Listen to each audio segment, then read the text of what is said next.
వేదిక మీద ఉన్న అందరి పక్షాన గత నెల రోజుల పైగా ప్రజల్లోకి పాటల ద్వారా తమ నృత్య ప్రదర్శనల ద్వారా ఉమ్మడి మహబూబ్నగర్ జిల్లాలో ఉండబడే ప్రజలందరినీ చైతన్యం చేసి ఈరోజు అన్ని సభలను సక్సెస్ చేయడానికి ప్రధాన కారకుడైన నా తమ్ముడు కళాకారుడు డప్పు స్వామి గారు.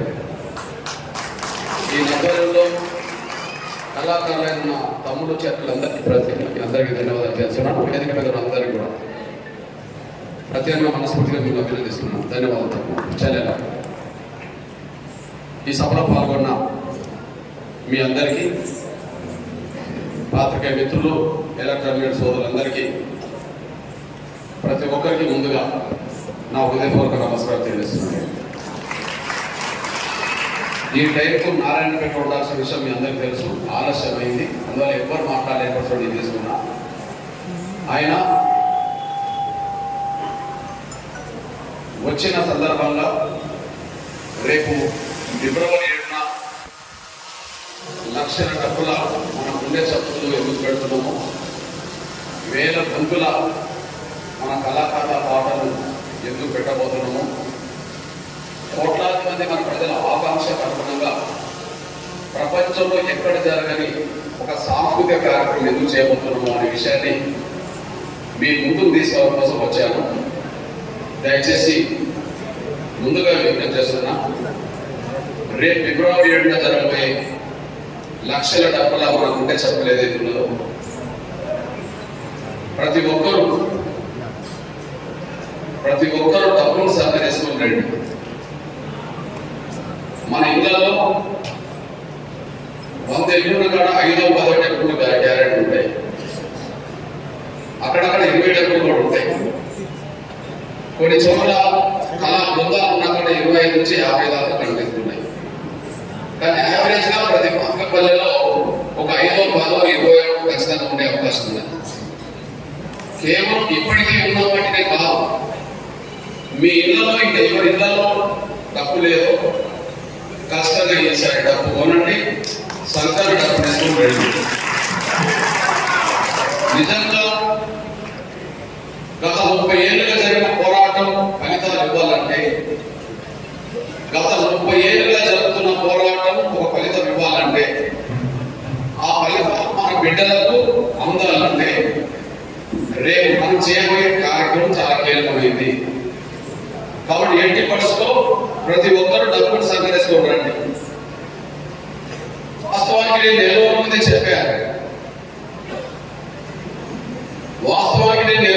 చెప్పాను, ప్రతి ఒక్కరు ఎంఆర్ఎస్ అనుభవ విభాగాల కార్యకర్తలు, నాయకులు, మన ప్రజలు కూడా ఖచ్చితంగా ప్రతి ఒక్కరు డబ్బు కొనుక్కొని రండి అని చెప్పి.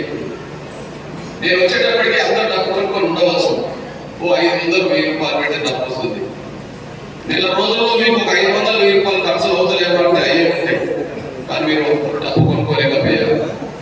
డబ్బు అంటే చిన్న చూపు, డబ్బు మన ఇది పట్టుకోవాలని అనుకుంటున్నారేమో కానీ ఆ డబ్బే కొన్ని 100 సంవత్సరాల్లో మన జాతిని కాపాడిన లక్ష్యం. ఆ డబ్బును మీరు కొనుక్కోవడానికి, మన ఇంట్లో పెట్టుకోవడానికి, సంకరేసుకొని రావడానికి ఎందుకు బాధపడుతున్నారు? ఇప్పుడు వచ్చిన వాళ్ళు 20,000 మంది ఉన్నారు. వచ్చిన డబ్బులకు 100 ఉన్నాయి. కానీ వచ్చిన వాళ్ళు 100 మంది లేరు కదా. ఒక 1000 మందికి పైగా ఉన్నారు కదా. 1000 మందికి పైగా మనం ఉన్న కాడ 100 డబ్బులు వచ్చినాయంటే 100 మంది వచ్చిన కాడ 10 డబ్బులు వచ్చినట్టు. నేను అంటున్నా, ఒక 100 డబ్బులతో మనం అంబేద్కర్ విగ్రహానికి దండేసి ఇక్కడికి వచ్చేలోపు మొత్తం ఆ చుట్టుపక్కల రోడ్ల చుట్టూ 21 షాపులు, పోయే బస్సులు, వాహనాలన్నీ కేవలం మన దండూరు వైపే చూసిన విషయం మీరు మర్చిపోయారు. అంటే మనం వచ్చే బజార్ అంతా దద్దరిల్లిపోయింది కదా. జడ్చీలలో మనం వచ్చిన బజార్ అంతా దద్దరిల్లిపోయింది కదా. అందరూ మన వైపు చూశారు కదా. ఒక 100 డబ్బులకే జడ్చీల వీధులు దద్దరిల్లితే హైదరాబాద్ లో 1,00,000 డబ్బులు వేసినట్టు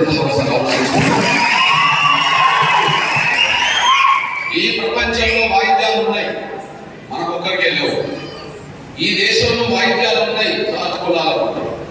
కానీ రేపు ప్రపంచ పటంలో గిన్నిస్ బుక్ ఎక్కేది మన దండోరా. రేపు ప్రపంచ పటంలో గిన్నిస్ బుక్ ఎక్కకపోయేది మన దండోరాటకు మాత్రం. ఎందుకంటే ఎక్కడ ఈ ప్రపంచ దేశాల్లో ఎన్నో ఉద్యమాలు జరిగినాయి, కానీ ఒక 6,000 10,000 చేసే చరిత్ర లేదు. ఒక 5,000 వాయిద్యాలతో, ఒక 10,000 వాయిద్యాలతో ఉద్యమం చేసే చరిత్ర ఎక్కడ లేదు. కానీ వర్గీకరణ అమలు చేసుకునే ఉద్యమం 1,00,000 డబ్బులతో యుద్ధం చేయబోతుంది అనేసి మనం కాబట్టి విజ్ఞప్తి చేస్తున్నా, మళ్ళీ చెప్తున్నా, విషయం చెప్పకముందే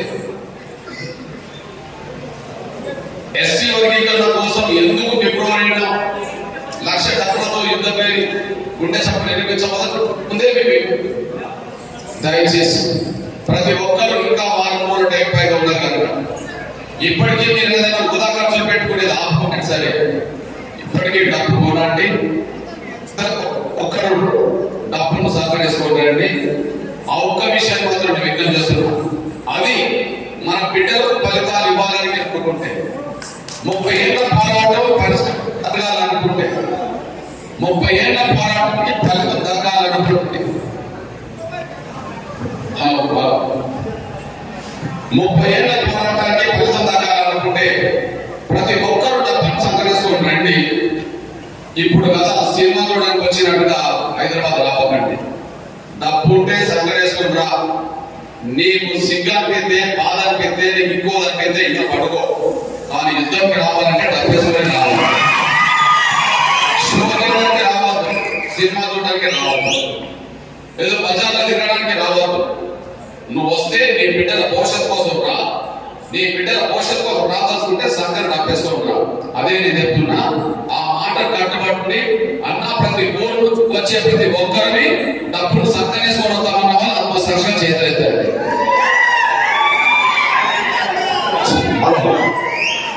ఓకే, క్లుప్తంగా కొన్ని విషయాలు చెప్పిపోతారు ప్లీజ్.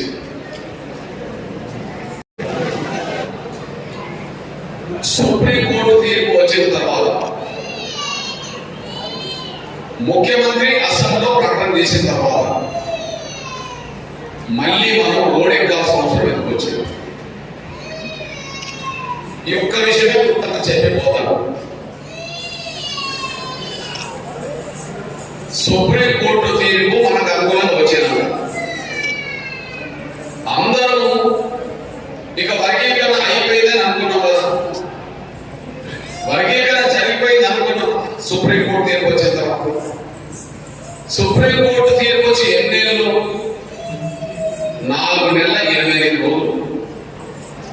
ఆగస్టు 1న సుప్రీంకోర్టు తీర్పు మనకు అనుకూలంగా వచ్చింది. ఇప్పుడు జనవరి 29లో ఉన్నాం. అంటే 4 నెలల 28 రోజులు. సుప్రీంకోర్టు తీర్పు అనుకూలంగా వచ్చినాక అది ముఖ్యమంత్రి రేవంత్ రెడ్డి గారు అసెంబ్లీలో వర్గీకరణ తొందరగా అమలు చేద్దాం ప్రకటన చేసిన తర్వాత మళ్ళీ ఇప్పుడు 1,00,000 డబ్బులతో మాదిరి గుండె చదువులు అనే మహత్తరమైన కార్యక్రమాన్ని హైదరాబాద్ లో నిర్వహించాల్సి ఎందుకు వచ్చింది అంటే సుప్రీంకోర్టు తీర్మానం అనుకూలంగా ఉన్నది. కానీ ఆ సుప్రీంకోర్టు తీర్పు వచ్చిన రోజు ముఖ్యమంత్రి రేవంత్ రెడ్డి గారు ఏదైతే మనకు అసెంబ్లీలో హామీ ఇచ్చిండో ఆ హామీ అమలు పెట్టుకో నిర్లక్ష్యం జరిగేది కనుక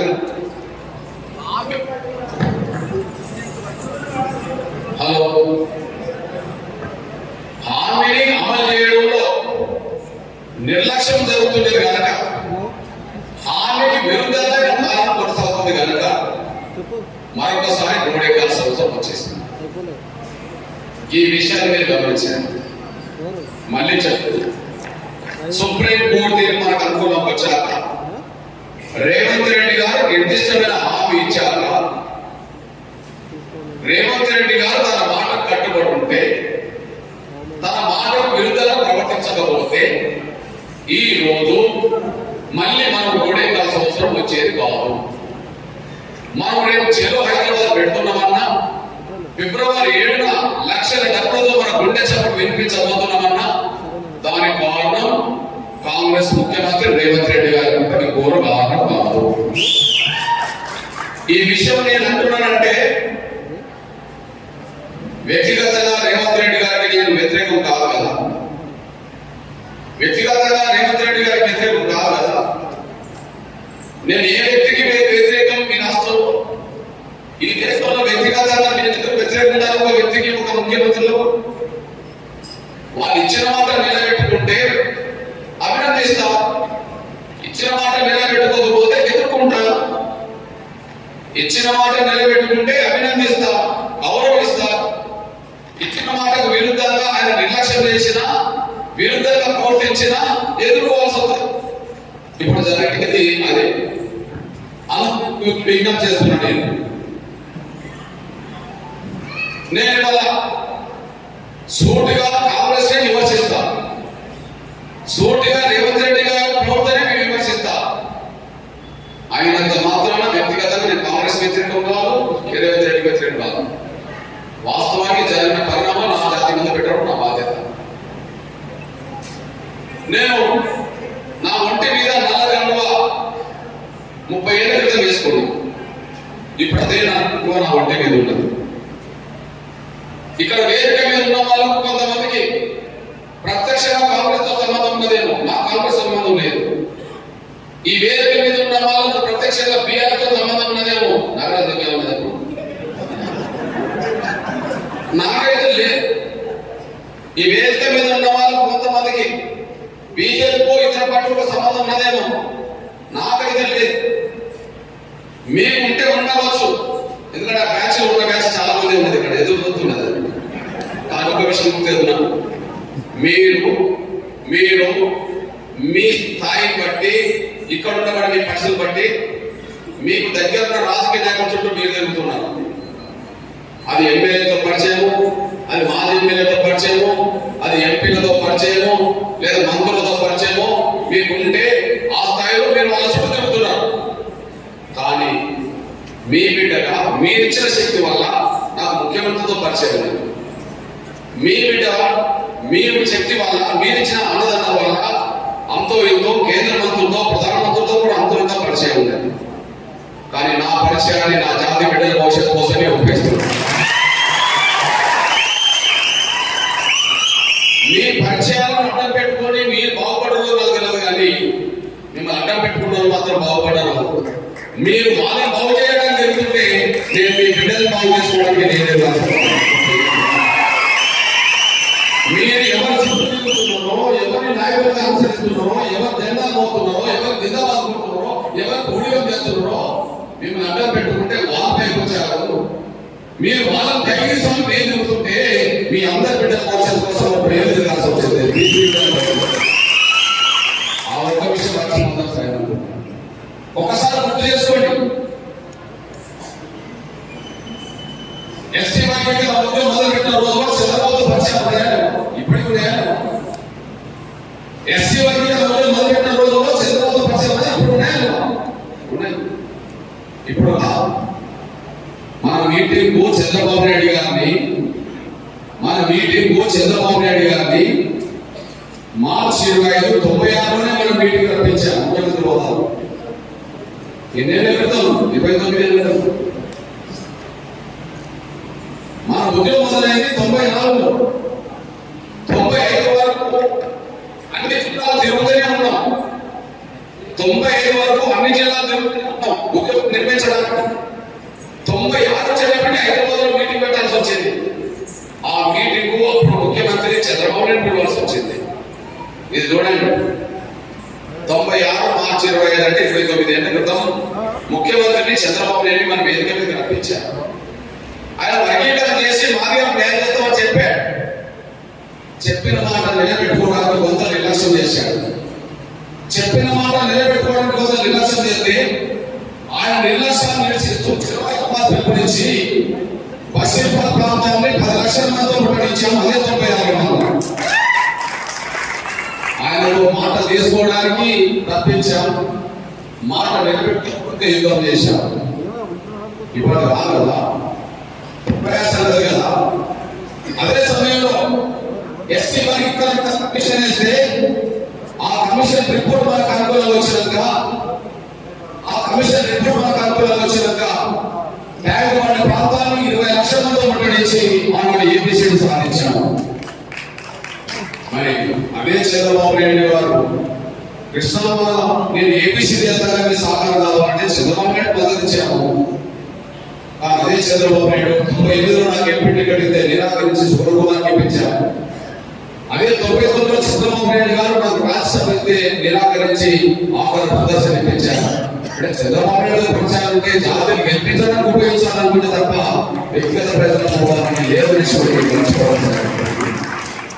98లో నాకు ఎంపీ టికెట్ వచ్చిందంటే ఎన్నేళ్ళ క్రితం ఒకసారి అర్థం చేసుకోండి.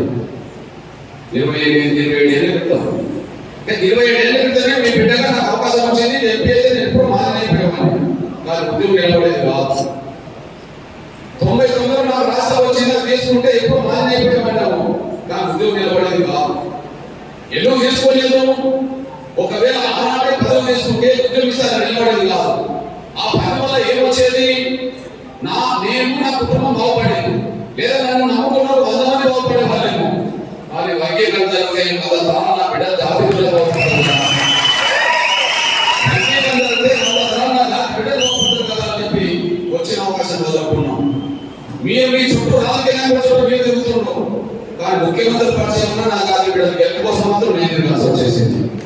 ఆనాడు 22,000 ఉద్యోగాలు వస్తే చంద్రబాబు నాయుడు ఏపీ సెంటర్ చేసిన ఆనాడే చదువుకునే అవకాశాలు వచ్చినాయి. నేను ఎంపీ అయినా 25,000 ఉద్యోగాలు ఇచ్చేవాడిని కాదు. 25 ఉద్యోగాలు కూడా నా నుంచి వచ్చేదానికి గ్యారెంటీ ఉండదు. ఎందుకు గ్యారెంటీ ఉంటుంది? వర్గీకరణ లేకుండా నేను ఎంపీ అయితే నేను మంత్రి అయితే వర్గీకరణ వస్తే మనం చట్టబద్ధమైన హక్కు అది మన వారు పొందడానికి. వర్గీకరణ లేకుండా నేను ఎంపీ అయితే ఎమ్మెల్యే అయితే మంత్రి అవుతుంది. ఏమన్నా చట్టాన్ని మార్చి ఇవ్వలేదు కదా. ఆ తర్వాత రాజశేఖర్ గారి కాలంలో వర్గీకరణ అవుతాయింది. మరి రాజశేఖర్ గారు కూడా ముఖ్యమంత్రి కదా. మరి రాజశేఖర్ గారిని ముఖ్యమంత్రి సస్పెండ్ చేయాలి. ఎందుకు సస్పెండ్ చేయాలి? సూపర్ నిజంగా ఆలోచన వర్గీకరణ అనుకూలమే కదా. ఎన్నోసార్లు మేనిఫెస్టో పెట్టింది కదా. మొన్న 2023 ఎన్నికల్లో మేనిఫెస్టో పెట్టింది కదా. 24 ఎన్నికల్లో కూడా పార్లమెంట్ ఎన్నికల్లో మేనిఫెస్టో పెట్టింది కదా. 2004 మొదలుకొని 2024 వరకు కాంగ్రెస్ పార్టీ మేనిఫెస్టో పెట్టింది కదా. రాహుల్ గాంధీ గారు వర్గీకరణ మాట్లాడింది కదా. రాజశేఖర్ గారు అసెంబ్లీ తీర్మానం చేసింది కదా. యూపీఏ గవర్నమెంట్ కమిషన్ చేసింది కదా. మొన్న మల్లికార్జున ఖర్గే గారు ఎస్సీ వర్గీకరణ చేద్దామని చెప్పి డిక్లరేషన్ చేశారు కదా. సూత్ర కాంగ్రెస్ వర్గీకరణ కావాలే కదా. మరి అదే కాంగ్రెస్ లో ఉన్నప్పుడు నాలుగు వర్గీకరణ వ్యతిరేకిస్తుంటే ఎందుకు అనుకున్నామే?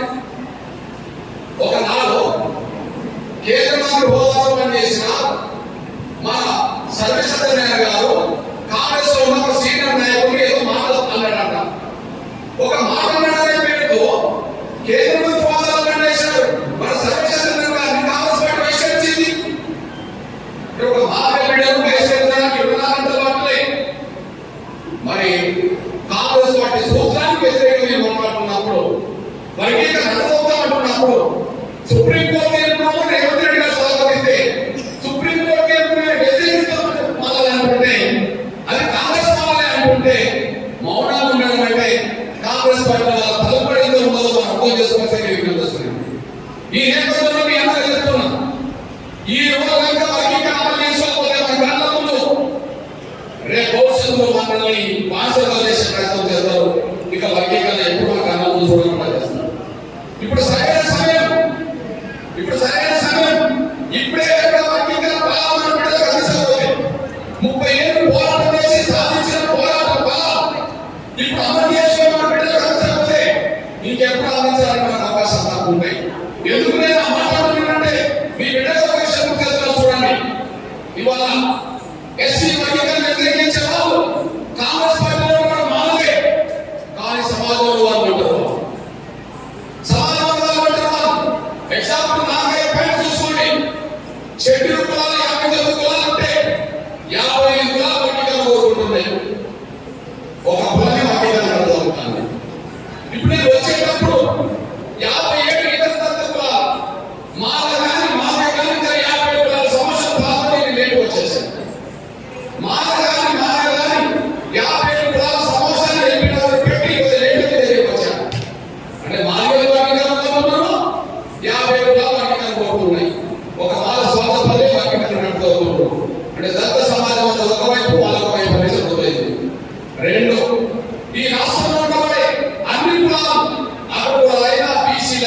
ఎస్సీలైనా మైనార్టీలైనా అన్ని ప్రాంతాల వర్గీకరణ సపోర్ట్ చేస్తున్నారు. వాళ్ళు సపోర్ట్ చేయడానికి ఒక కులం కూడా లేదు. వాళ్ళు సపోర్ట్ చేస్తున్నారు. మూడోది, ఈ తెలుగు నేల మీద ఉన్న అన్ని పార్టీలు, ఈ దేశంలో ఉన్న మెజారిటీ పార్టీలు మనకు అనుకూలంగా లేక రాసినాయి. అన్ని పార్టీలు మనకు అనుకూలంగా ఉన్నాయి. నాలుగోది, మీ అందరూ చెప్తున్నా, ఈ దేశంలో ఎస్సీ వర్గీకరణ చేసిన కమిషన్లన్నీ మనకు అనుకూలంగా రిపోర్టు, ఎస్సీ వర్గీకరణ చేసిన కమిషన్లన్నీ మనకు అనుకూలంగా రిపోర్ట్ ఇస్తాయి. నా చేతిలో ఉన్న రిపోర్టు 65 నాటి లోకల్ కమిటీ చేసింది. అప్పటికి నేను గుంటలే మనకు అనుకూలంగా వచ్చేది. రాత్రి అమలు వచ్చిన 15 మనకు అన్నం జరిగిందని రిపోర్ట్ వచ్చేసింది. చంద్రబాబు నాయుడు కాంగ్రెస్ రామచంద్ర కమిషన్ రిపోర్టు మనకు అనుకూలంగా వచ్చింది. కాంగ్రెస్ హయాంలో కేంద్ర ప్రభుత్వం కమిషన్ రిపోర్టు మనకు అనుకూలంగా వచ్చింది. అంటే కమిషన్ నివేదికలన్నీ మనకు అనుకూలం. ఇప్పుడు ఎన్ని అనుకూలం చెప్పారు? ఒకటి, దళితులు 59 కులాలు ఉంటాయి, 50 కులాలు వర్గీకరణలో ఉన్నాయి. ఈ సమస్త సమాజాలు అన్ని వర్గాలు వర్గీకరణ సపోర్ట్ చేస్తున్నాయి. కమిషన్లు వర్గీకరణ సపోర్ట్ చేస్తున్నాయి. రాజకీయ పార్టీలు వర్గీకరణ సపోర్ట్ చేస్తున్నాయి. అదే సమయంలో ఈ దేశ అత్యున్నత పౌరులు, ఈ దేశ అత్యున్నత రాష్ట్రపతి 99 డిసెంబర్ 2న ఆనాడు రాష్ట్రపతి కేఆర్ నారాయణన్ ఎస్సీ వర్గీకరణ జరగాల్సిందని చెప్పి ఆనాడు నివేదిక ఇచ్చాడు. దీని ఫలితమే చంద్రబాబు నాయుడు 5 ఏళ్ళ వరకు వర్గీకరణ అమలు చేశాడు. ఎప్పుడైంది? డిసెంబర్ 2, 99లో. అంటే రాష్ట్రపతులు మనకు అనుకున్న విషయం స్పష్టంగా రుజువైపోయింది. అదే సమయంలో ఈ దేశ ప్రధానమంత్రులు మనకు అనుకూలమని మన్మోహన్ సింగ్ రిపోర్ట్ ఇచ్చిండు. అదే సమయంలో గౌరవ నరేంద్ర మోడీ గారు మనకు హామీ ఇచ్చింది. ఎస్సీ వర్గీకరణ ఎవరు అనుకూలం అంటే ప్రధానమంత్రులు కూడా మనకు అనుకూలమే.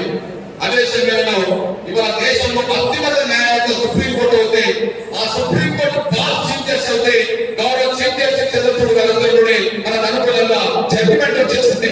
న్యాయమూర్తులు కూడా మనకు అనుకూలం. ఇప్పుడు వర్గీకరణ వ్యతిరేకించిన వాళ్ళు ఎవరున్నారా? వర్గీకరణ వ్యతిరేకించిన వాళ్ళు ఎవరున్నారో వాళ్ళు దళితుల్లో ఉంటారు. 50 కులాలు మనం వైపు, సమస్త సమాజం మన వైపు ఉన్నది. కమిషన్ నివేదికలు మన వైపు ఉన్నాయి. రాజకీయ పోరాటాల మనకు ఉన్నది. సాక్ష్యమేంటి? ఈ ఉమ్మడి ఆంధ్రప్రదేశ్ లో మొదలు 2 సార్లు తీర్మానం జరిగింది. చంద్రబాబు నాయుడు హయాంలో తీర్మానం పెడితే అసెంబ్లీలో ఉన్న అన్ని పార్టీలు ఇంక్లూడింగ్ మాతో సహా సపోర్ట్ చేసినాయి. ఏకగ్రహ తీర్మానం. రాజశేఖర్ గారి హయాంలో అసెంబ్లీ తీర్మానం చేస్తే ఏకగ్రహ తీర్మానం జరిగింది. కేసీఆర్ హయాంలో 2014లో తీర్మానం జరిగితే ఏకగ్రహ తీర్మానం జరిగింది. అంటే అన్ని రాజకీయ పార్టీలు అనుకూలంగా తీర్మానం చేసే విషయం నేను దృష్టిస్తున్నాను. రాష్ట్రపతి మనకు అనుకూలమైన విషయం నివేదిక వచ్చేసింది. మనకు అనుకూలమైన విషయం అర్థమవుతుంది. సుప్రీంకోర్టు తీర్పు మనకు అనుకూలంగా రుజువుతుంది. అయినప్పటికీ మాలో మేము అడ్డుకుంటామని మాట్లాడుతున్నాం. వాళ్ళకి ఆ స్థాయి శక్తి ఎక్కడి నుండి వచ్చింది? ఈ ఒక్క విషయం గమనించండి. వాళ్ళకి ఆ స్థాయి శక్తి ఎక్కడి నుండి వచ్చింది? ఇన్ని అనుకూలం మనకు అనుకూలం, వాళ్ళకి ఎవరు అనుకూలం లేదు. అయినా మేము ఆపుతామంటారు, అయినా అడ్డుకుంటామంటారు. సుప్రీంకోర్టు తీర్పుని అంగీకరించే ప్రసక్తి లేదు. కష్టంగా అడ్డుకోవచ్చు మాట్లాడుతున్నారు. ఆ స్థాయి కాంగ్రెస్ ఎమ్మెల్యేలే. మరి కాంగ్రెస్ పార్టీ వర్గీకరణ అనుకూలం ఉంటే దానికి ఎప్పుడు మాట్లాడుతున్నా ఆ మాట ఎందుకు చేయడం తీసుకోవట్లేదు? దానికి కారణం ఏంటంటే కాంగ్రెస్ పార్టీని శాసించే స్థాయిలో వాళ్ళు ఎదిగారు. కాంగ్రెస్ పార్టీలోనే ఎదిగారు. ఇప్పుడు మీ అన్నగా చెప్తున్నా, టీడీపీలో మార్గలు ఉన్నట్టుగా మారు లేరా? ఉన్నారు. కానీ చంద్రబాబు నాయుడు ఎవరు పార్టీ అనుకున్నా వర్గీకరణ చేసింది. బీజేపీలో మార్గలు ఉన్నట్టుగా మారు లేరా? ఉన్నారు. కానీ వర్గీకరణ విషయంలో మనకు అనుకూలంగా సుప్రీంకోర్టుకు నివేదించడానికి బీజేపీ విరోధంగలేదు, మనకు అనుకూలంగా వచ్చేసింది. కానీ కాంగ్రెస్ లో మాత్రమే మాలం ఉన్నారు. మరి కాంగ్రెస్ ఎందుకు మాలం తీసుకున్న పార్టీని వర్గీకరణ అవుతుందని? చంద్రబాబు ప్రభుత్వంలో పార్టీలో ఉన్నారు. కానీ వర్గీకరణ వ్యతిరేకించే మాలను పక్కన పెట్టి వర్గీకరణ చేశారు. బీజేపీలో మాలం లేరా? ఉన్నారు. వాళ్ళని పట్టించుకోకుండా వర్గీకరణ వాళ్ళు ఉదాహరణ చేశారు. కానీ కాంగ్రెస్ లో మాలం అంటే మాల మాటికే శాసిస్తున్నారు. ఒక అడుగు ముందుకు వెళ్ళకూడదుతున్నారు. దానికి కారణం ఏంటంటే మొదటి నుంచి కాంగ్రెస్ పార్టీలో మాల రాకపోతే మొదటి నుంచి కాంగ్రెస్ పార్టీలో మాల రాకపోతే కొనసాగుతుంది. కానీ నేను 3 సాక్ష్యాలు చెప్పుకోండి. అది నేను పుట్టక ముందు మధ్యలో నేను పుట్టక ముందు మధ్యలో నేను పుట్టారు. కానీ ఈ దేశంలో కాంగ్రెస్ ప్రభుత్వం స్వాతంత్రం వచ్చిన కొత్తలో, స్వాతంత్రం వచ్చిన మొదటి 2-3 దశాబ్దాలు ఈ దేశంలో మెజార్టీ రాష్ట్ర ప్రభుత్వాలు కాంగ్రెస్, మెజార్టీ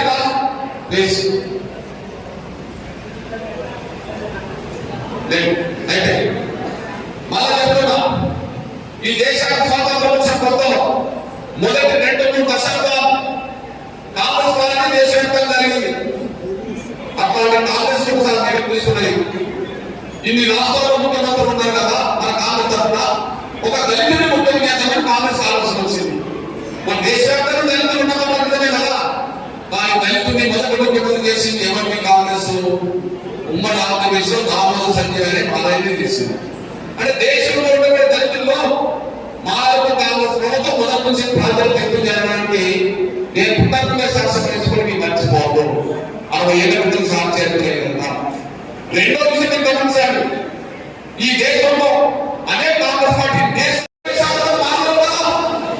షెడ్యూల్ కాలం 70% మాత్రమే కదా, ఈ ఉమ్మడి మహబూబాబాద్ జిల్లాలో 80% మాత్రమే ఉంటారు కదా.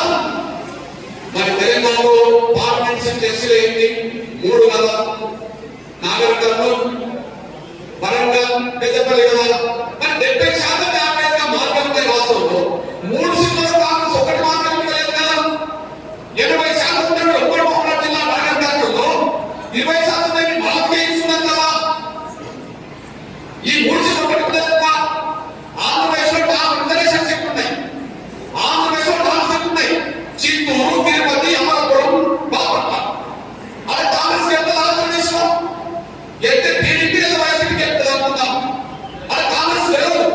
ఆ గెలుపుకాలు 4 సీట్లు వరకు ఇచ్చిండ్రు, గెలుపుకాలు 4 సీట్లు మాలకు ఇచ్చిండ్రు, గెలిచే కాలం మాలకుడే, ఓడిపోయి మన మాలకుడే. అంటే టిక్కెట్ కూడా మాలకు 4 సీట్లు బాపట్ల మాలకు ఇచ్చింది, చిత్తూరు మాలకు ఇచ్చింది, తిరుపతి మాలకు ఇచ్చింది, అమలాపురం మాలకు ఇచ్చింది. ఇంకా అక్కడ నాకు సరిపోలేదట, జనరల్ సీట్ గొప్పనాథని మాలానికి ఇచ్చేసింది. ఇప్పుడు ఆయన సీడబ్ల్యూసీ మెంబర్. ఆనాడు చాలా వరకు ఇప్పుడు CWC member general seat ticket వేస్తున్నారు. ఇప్పుడు ఎన్ని వేసుకున్నట్టు? ఆ 5 టికెట్లు 3 మాకే పట్టలేదు. దీన్ని బట్టి కాంగ్రెస్ లో ఎవరి హవాలో ఇప్పుడు అర్థమవుతుంది. మనకు ఒకటి కాదు, వాళ్ళ కుటుంబంలో 2 వస్తాయి. మనకు ఒకటి కాదు, వాళ్ళ కుటుంబంలో 2 వస్తాయి, వాళ్ళ కుటుంబంలో 3 వస్తాయి. ఈ దేశంలో కాంగ్రెస్ పార్టీ ఒకసారి తీర్మానం చేసుకున్నది, కాంగ్రెస్ లో ఎంత రోజులకైనా ఒక కుటుంబానికి ఒకటే టికెట్ ఇవ్వండి. కాంగ్రెస్ లో ఏ స్థాయి హోదాకైనా ఒక కుటుంబానికి ఒకటే టికెట్ అని చెప్పి రాజస్థాన్లో జరిగిన జైకోర్టు తీర్మానం చెప్పారు. మరి ఆ తీర్మానం తగ్గట్టుగా ఉందా? 3 కుటుంబాలకే వర్తించదు, అందరికీ వర్తించదు. ఏది ఒక కుటుంబంలో ఒకటే టికెట్ అనే మాట అందరికి వర్తించదు, 3 కుటుంబాలకు వర్తించదు, అందరికి వర్తించదు. నంబర్ 1, ముందు సోనియా గాంధీ కుటుంబం వర్తించదు, తర్వాత మన కుటుంబాన్ని వర్తించదు. ఎగ్జాంపుల్, సోనియా గాంధీ అంటున్నది ఎవరు? 3 ఉన్నారు. సోనియా గాంధీ రాజ్యసభ సభ్యురా, రాహుల్ గాంధీ లోక్సభ సభ్యుడు, ప్రియాంక గాంధీ లోక్సభ సభ్యుడు. వాటి తీర్మానం ఏంటిది? ఒక కుటుంబంలో ఒకరికే టికెట్. మరి సోనియా గాంధీ కుటుంబంలో జరిగేది ఏంటిది? పార్టీ మాది తీర్మానం మాకు చేసుకున్నాం. ఓకే, మిగిలిన 2 కుటుంబాలు ఎవరు దేశంలో? మారే. ఈ దేశం మొత్తం మంది వస్తున్నారు. కానీ కాంగ్రెస్ పార్టీలో ఏకకాలంలో 3 పదవులు పొందేంత శక్తి మాలకులే తప్ప ఏ కులంకి లేదు ఈ దేశంలో. సాక్ష్యం ఏంటిది? కర్ణాటక ఈ దేశ కాంగ్రెస్ అధ్యక్షుడు మల్లికార్జున ఖర్గే, ఆయన రాష్ట్ర ప్రత్యక్ష నాయకుడే కదా. వాళ్ళ కొడుకు సిద్ధరామయ్య గవర్నమెంట్ మంత్రి కదా, వాళ్ళ సొంత అల్లుడు ఉపాధి ఎంపీ కదా, 3 పదవులు వచ్చినాయి కదా. అంటే సోనియా గాంధీ కుటుంబానికి సమానంగా మాలకు వచ్చినాయి కదా. ఇప్పుడు తెలంగాణ పరిస్థితి కాంగ్రెస్ అంటే ఏమనుకుంటాం? కాంగ్రెస్ అంటే 2 ఆధిపత్యం అనుకుంటాం, అక్కడ కాంగ్రెస్ అంటే 2 ఆధిపత్యం అనుకుంటాం. నిజమే, కానీ ఆ 2 కూడా ఒక్కొక్క కుటుంబంలో అందరూ 2 తెచ్చుకోగలిగారు, 3 తెచ్చుకోలేకపోయారు. ఒక్కొక్క కుటుంబంలో 2 తెచ్చుకోగలిగారు, 3 తెచ్చుకోలేకపోయారు. సాక్ష్యం ఏంటిది? మీరు ఒక్కసారి చూడండి, ఉమ్మడి నల్గొండ జిల్లాకి వెళ్తే అక్కడ 3 కుటుంబాలు 2 పదవులు ఉంటాయి. ఒకటి ఉత్తమ్ కుమార్ రెడ్డి గారి భార్య, 2 ఏకకాలంలో వాళ్ళు, 2 చాలా రెడ్డి కొడుకులు, 2 ఎమ్మెల్యే, 1 ఎంపీ ఏకకాలంలో 2 మూడోది ఒకటంటే వెంకటరెడ్డి, ఒకటంటే రామగోపాలరెడ్డి అన్నదమ్ములు. ఓకే, రెండు తెచ్చుకోగలిగారు, ఆ రెండు మానవ కూడా తెచ్చుకుంటారు. రెండు తెచ్చుకోగలిగారు, ఆ రెండు మానవ కూడా తెచ్చుకుంటారు. వాళ్ళు రవి మాలపెట్టి విక్రమార్క అన్నదమ్ములు మానవ కూడా తెచ్చుకుంటారు. కానీ మూడు రెండు తెచ్చుకున్నారా? ఒక కుటుంబం మూడు రెండు తెచ్చుకున్నారా? కానీ మూడు మానవ తెచ్చుకుంటారు. రెండవ సమానంగా మానవ తెచ్చుకుంటారు. వాళ్ళు రెండకు మించుకోవడం మానవ తెచ్చుకుంటారు. అదే వెంకటస్వామి పెద్ద కొడుకు బెల్లంపల్లి ఎమ్మెల్యే, పరికర కుటుంబం తిరుగుతుందని చెల్లి ఎమ్మెల్యే వెంకటస్వామి చిన్న కొడుకు, ఆయన కొడుకు పెద్దపల్లి ఎంపీ. మూడు తెచ్చుకుంటున్నా లేదా?